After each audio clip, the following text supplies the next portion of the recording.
I be so tired that I just have a hard time uploading content. So now y'all just gonna get me in my bonnet, because I don't even know when I'm gonna have time. But I wanted to talk to y'all about the differences between a twin flame and a karmic. So a karmic, we'll start with the karmic. A karmic, they are brought into your life for a season. And usually the dynamic of, the karmic relationship is very intense. The feelings feel like unlike anything you've ever felt. You guys feel drawn to each other. The reason why you feel drawn to this person is because your soul, before you came here, you made an agreement to learn certain things, have certain experiences for your own soul's evolution. We are all interconnected. So if it's no different than me deciding that today I'm going to build a dresser, but I need a hammer and screws. So just by me saying that I want to build a dresser, I have already committed to owning a hammer and screws like that. So if you decide that you want to experience some kind of awakening or enlightenment in this lifetime, you will need a catalyst. You will need someone who brings you to a specific place. Now, I'm not trying to validate trauma or traumatic events, but sometimes trauma does operate as a catalyst for a lot of people. Some people would never pray if something bad didn't happen. And I really don't like to do that one. Say that, oh, bad things got to happen in order to pray. But in a lot of cases, that is the truth. Dark times bring you to the light. And there is duality in everything. Just like we don't experience one span of 24 hours, a complete 24 hours without experiencing both night and day, both the moon and the sun. There is not one living thing that did not need dual polar opposites to exist. If you want to plant a tree, the seed has to go into the dirt and it has to be completely dark in the dirt. There's a certain process that happens in the darkness. And then once the seed sprouts, it is searching for sunlight. But those roots, they go deep, deep, deep down into the dirt, deeper into darkness, while the other part of the tree goes up, up, up, looking for the sunlight. There's no human, there's no animal, there's no mammal, there's no being of this kind of sentience that exists without both a mother and a father. So there's duality in everything. And so sometimes, we need darkness in order to experience light or to even know what light is. And that is kind of like what a karmic relationship is. It helps the soul understand duality. Because sometimes you don't know what you want until you know what you don't want, right? And a karmic comes in to teach you lessons. And one of the main lessons is, oh, I don't want that. That's not something I want. I want XYZ. And a lot of times we would never even know that we want XYZ until we've experienced the opposite of said thing. Then there's also cycles, right? Sometimes it takes us a while. You'll have a karmic where you'll be in a karmic relationship where you'll be like, Joey is no good, Marco was no good. He treat me like this, blah, blah, blah, blah, blah. You will tell your friends, you will tell your family, you will swept down to yourself, write in your diary, I will never fool with Joey again. Because Joey is never going to give me this, that, and the third. And he also makes me experience these other horrible things. I don't want Joey. And then you know what happens? We end up taking Joey back. We end up taking Tanya goofy ass back. You want to know why? Because Joey, Tanya, whoever, she still got more stuff to show you. You think you done, but you not done. There's still something about that person there's still something in their energy that is in alignment with our energy, and so we still crave that person. And that craving does not go away until we've satisfied the desire within us. That's why it's important to always touch base with you, like the inner you, your soul. That's why it's always important to touch base with yourself, to know exactly what you are in alignment with, because sometimes we don't know what we're in alignment with until we see a reflection of ourselves.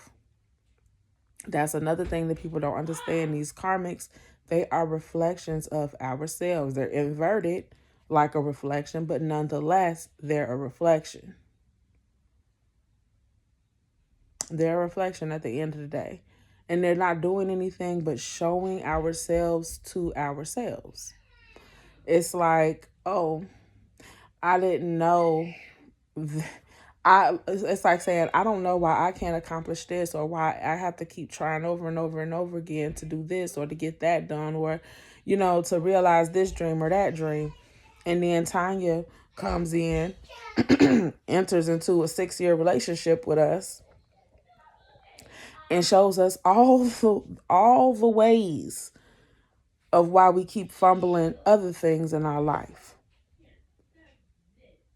Just the fact that you're willing to tolerate somebody who genuinely want somebody that'll do you that way. That's what a karmic is. A karmic comes in to show you for your own soul's evolution. And once they show you yourself, you know what I'm saying, then you have an opportunity to heal those parts of you. And I'm going to say this, and I'm not saying this is always the case, but karmics can and will traumatize you if you let them. You will end up choosing somebody, thinking that you want them based on previous experience trauma, right? And then somewhere along the line, they show you, oh, it can always get worse. You think you like somebody that's gonna abandon you at a moment's notice because your mama left you or your daddy left you. It can always get worse, baby. I can drag you through the mud. I can show you why, or all the different scenarios that would cause a mother to leave their child. Come on, get a little closer. Especially if that's something that you're struggling with. Like, let's say, oh, your mother did XYZ to you. Your father did XYZ to you. And then you meet this person who does similar things, but they're not your parents. But now you getting a close-up look on what it looks like, how it started. Like, you would never be able to go back in time and experience your mother and your father before the trauma. That'll never happen. But you can experience somebody who is a reflection of them through you. And then you can see how it is they got to be the way that they are in order to understand the way your parents are. You get what I'm trying to say? A twin flame will do the same thing. But the difference between a twin flame and a karmic is your twin flame will never traumatize you. Your karmic, 9 times out of 10, you gonna have to leave them the hell alone. Y'all will get together. You could even still be friends with your karmic. But as far as trying to, because you can have a karmic friend too. It depends. It's levels to this for every single thing. But the level of intimacy will always go. There is a time limit on the level of intimacy. So if when you meet like a karmic friend, let's say you meet a friend, you think y'all like this because y'all are a reflection of each other, and then you start to evolve and that person don't. You know what I'm saying? Or you thought you knew them better than you actually did, and then you find out you don't know them at all. It's like that. And as you're finding out just how different you are, they're showing you to yourself by showing you either what you're not or what you don't like or what you thought you liked, like that. A karmic can traumatize you. You have to be careful with your karmics. Not saying that you can ever fail life's lessons, because if you just don't get it, you just don't get it. If you're not ready to move on, then you're just not ready to move on. But at the same time, if you stick around too long, they will hurt you. It's no different than that cliche people like to use with the baby in the stove. You know what I'm saying? No, the baby is not stupid for wanting to touch the stove. And if he didn't learn his lesson the first time, he's not stupid for wanting to figure it out again. He's just a baby. But at the end of the day, if he keep on touching that hot stove, we done went from first degree burn to second degree burn to third degree burn. And now it's going to leave a permanent scar. That's how trauma works. Now, moving on to a twin flame. A twin flame is somebody who is literally your other half. And the only way that you and your twin flame can be together is if they heal and you heal. That's the only way y'all can be together. And be happy. Otherwise, you're going to trigger each other. Within the twin flame dynamic, there's always a runner and a chaser until y'all have divine union. So you might meet this person, everything is going great. Want to know why? Because your souls recognize each other. Your friendship is the best friendship you've ever had. Your chemistry is the best chemistry you've ever had. The sex y'all have is the best sex you have ever had. You've never experienced anything like this before. Why? Because it's literally like being with yourself. They're your other half. They're your other half. But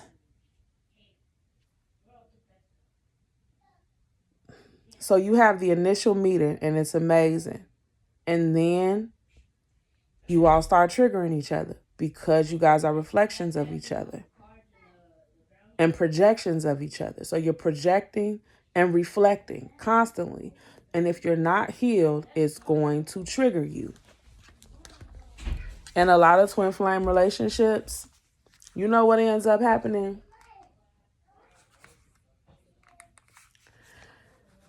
And a lot of them, you got one person who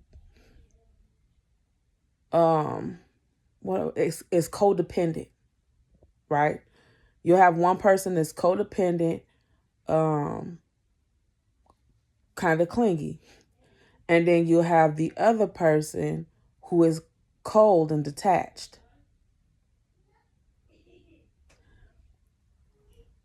The codependent one is going to show the cool and detached one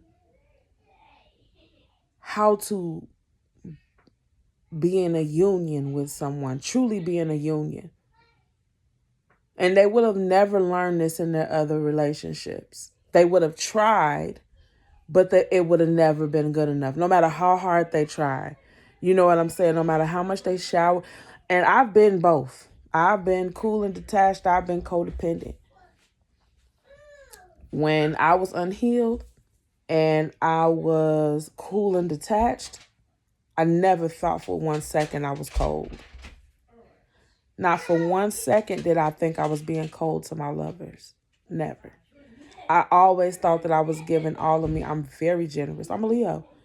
Leos have a tendency to be very generous. I was very generous. I was married for a period of time.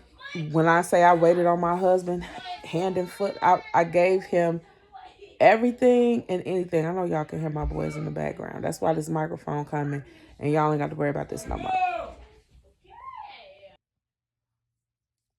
Anyway, I never thought for 1 second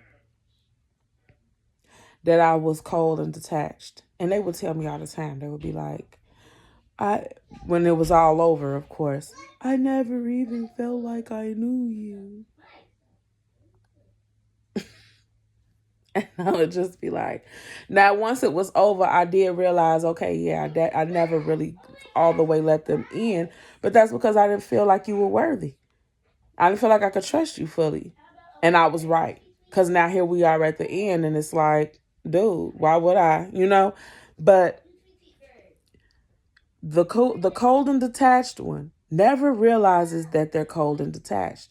They'll see themselves as generous because they're thinking that all these things will make up for their lack of ability to be intimate. And intimacy is more than just about sex. It is about literally letting someone in, all the way in.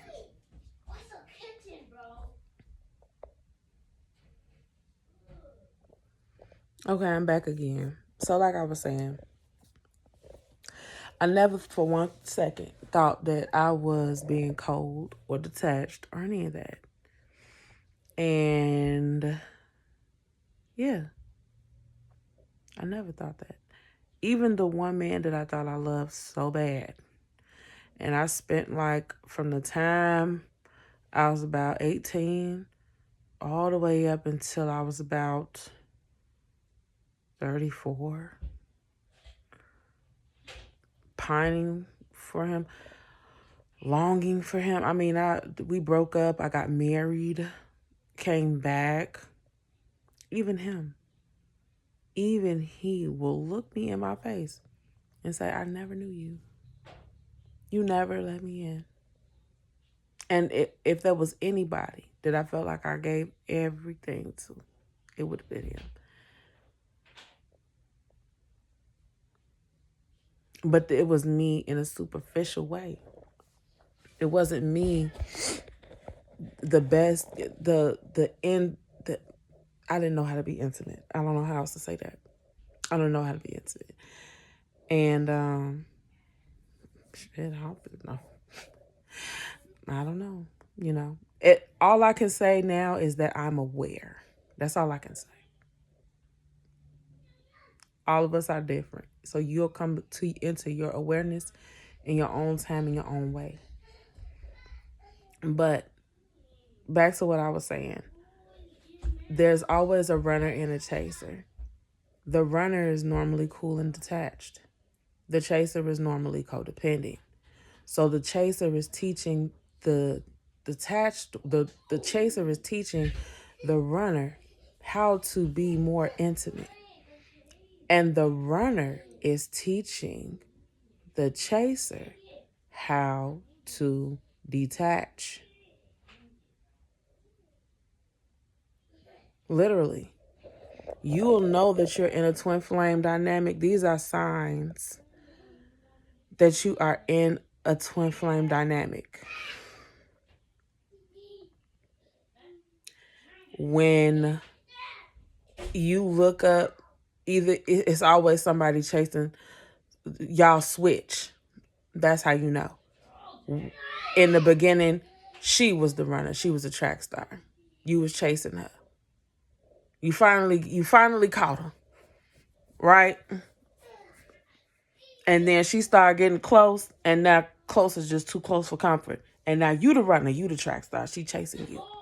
And y'all just bounce back and forth, bounce back and forth, bounce back and forth. 1 minute you want her real bad. She not interested. Next minute, she wants you real bad. You not, I don't know if I'm saying it right, if I keep on saying the same thing. But you know what I'm trying to say. The one that it wants is not, it's just, and anytime y'all start getting too close, somebody gets uncomfortable. That's how you know. That's how you know. And that's the difference between a karmic and a twin flame. A karmic can literally destroy your life if you let them, because they're a lesson. That'd be like, it's like putting a cake in the oven and not setting a timer, not checking it to see if it's ready or if it's done, thinking that cakes just belong in ovens. They don't. You thinking that that man is for you, you thinking that that woman is for you, and so you sticking around way longer than you should. It's the equivalent of leaving a cake in the oven because you think a cake just belongs in the oven, just because you think you belong with such and such. Watch and see how that do for you. Tell me how that works out for you. You stay with somebody way past the expiration point. There's an expiration date on a karmic relationship. And the way you know that it's a karmic relationship, staying with them is like enduring hot lava. First it was warm, then it got real spicy, right? And then when it heated up, it was real fun, but then it just got too hot. It's unbearable. I got to get the fuck away from you. You're ruining my life. You're changing how I even look at myself. That is not a twin flame. That is a karmic. And it's time for you to sit down and really evaluate the dynamic of y'all's relationship, why you even want this person, why y'all were attracted to each other in the first place, stuff like that. With a twin flame, you just trigger each other to grow. And normally just the running alone will trigger you. The fact that you want this person and they're not interested. And the crazy part about it is that they are interested. It's just that they're running from you. So it's very confusing. It's very confusing. It's like, okay, we talking and I know you feeling me. Why? Because my gut is telling me I'm feeling you. You feeling me. I can feel the vibes, but you acting like you don't want me. You running from me, and it will drive you up a wall. It'll trigger you. It'll trigger you because at the end of the day, you're chasing someone. You should never have to chase someone. Just the fact that you feel like you got to chase them, you need to learn a lesson on codependency. You get what I'm saying? But that's the difference. A karmic will ruin you, and a twin flame will help you evolve. But I'm going to say this before I end this video. A twin flame unions don't usually happen. They don't. It's very rare that two twins get to have each other, because both people have to be ready and willing to do the work, the healing, the coming to a place of, okay, I'm not going to chase you no more. And okay, I'm not going to run from you anymore. And understanding why they felt the need to chase, and understanding why they felt the need to run. Because remember what I said, it's not real if both people have not also ran and chased. Do you get what I'm saying? At some point, one of you was running, and then at some point, that same person also chased.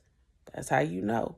If you can look over the trajectory of y'all's relationship, and you can see, okay, in the beginning of our relationship, I was the runner. At this point in our relationship, I am the chaser. They were the runner back in 2011.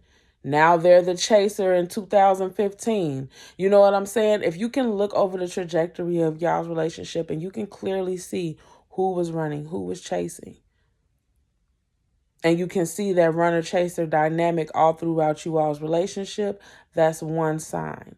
But I'm going to do another video on twin flames in general. So, yeah, that's all.